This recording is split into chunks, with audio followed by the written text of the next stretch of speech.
maintenant.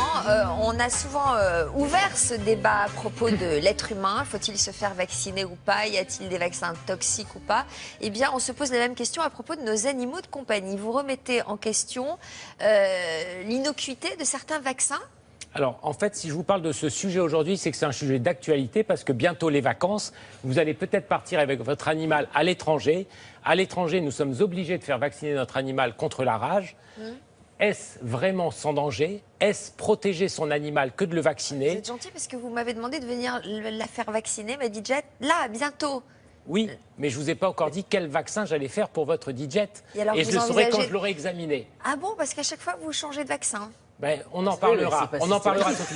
Mais alors, à la carte. je vais vous dire qu'à l'heure actuelle, le gros problème est essentiellement pour les chats. Donc là, nous allons partir tout de suite voir une famille de chats concernés par le problème des maladies induites par les vaccins.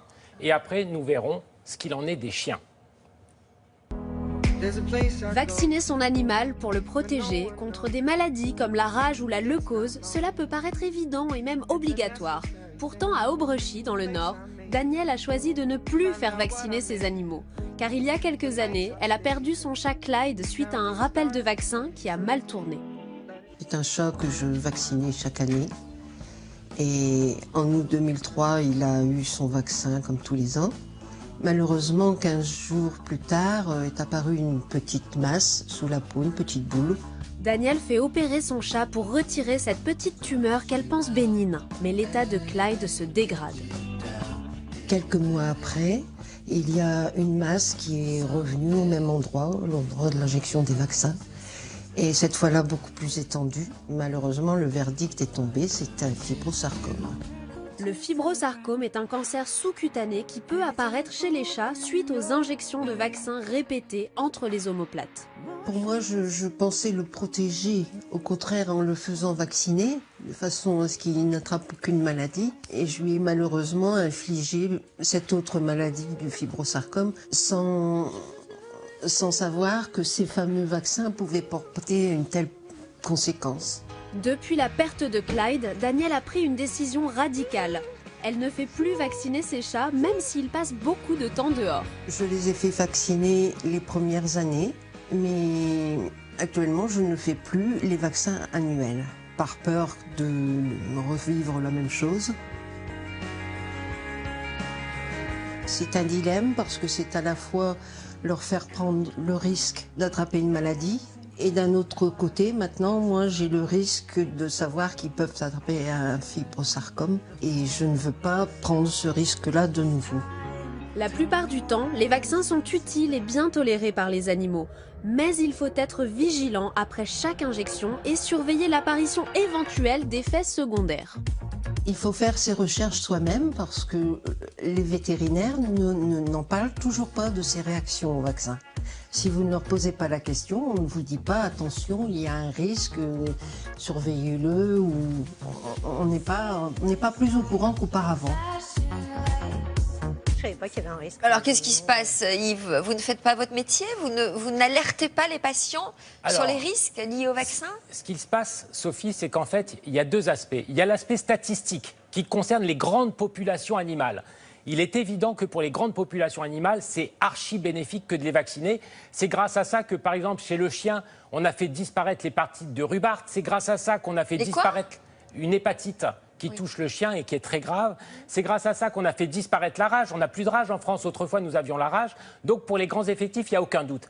Maintenant, à l'échelle d'un individu, il est possible qu'un individu fasse une réaction. Et même plus précisément, si on parle des chats, il faut savoir que sur 10 000 chats vaccinés, il y en a entre 2 et 3 qui feront des réactions. Et quelles sont les réactions? Ça se traduit Eh bien, les réactions peuvent aller de la simple réaction inflammatoire avec l'animal qui n'est pas bien pendant quelques jours, avec une réaction inflammatoire, un peu de fièvre, des choses comme ça, jusqu'à une tumeur cancéreuse induite par la réaction vaccinale qui est exagérée. Et maintenant, le consensus est que ce n'est pas le vaccin seul qui va déclencher le phénomène, c'est l'association du vaccin et d'une sensibilité particulière de l'individu.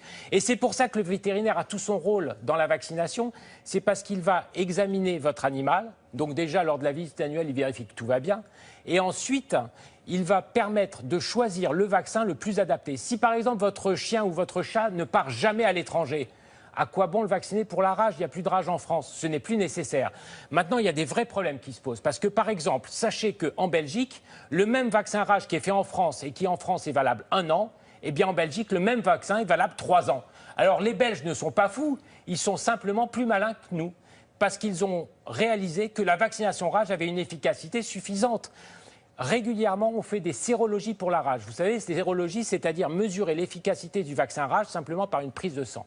Eh bien, quand vous faites cette sérologie, vous avez souvent des animaux qui ont des titres protecteurs très très élevés.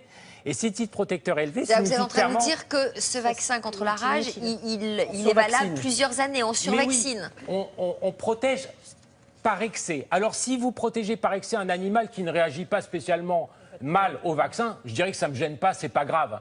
Mais si par contre vous vaccinez par excès un animal qui est fragile, qui est sensible, là c'est gênant. Alors qu'est-ce qui est arrivé au monsieur qui est à côté de vous là?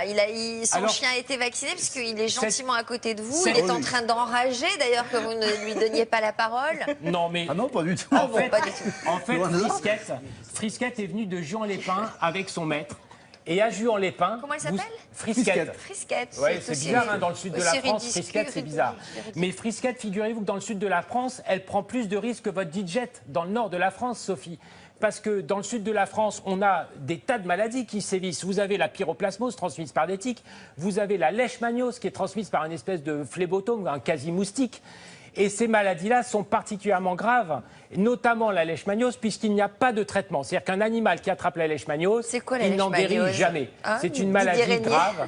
Et c'est une maladie grave qui est transmise par un moustique qui touche le système lymphatique et dont l'animal ne guérit pas.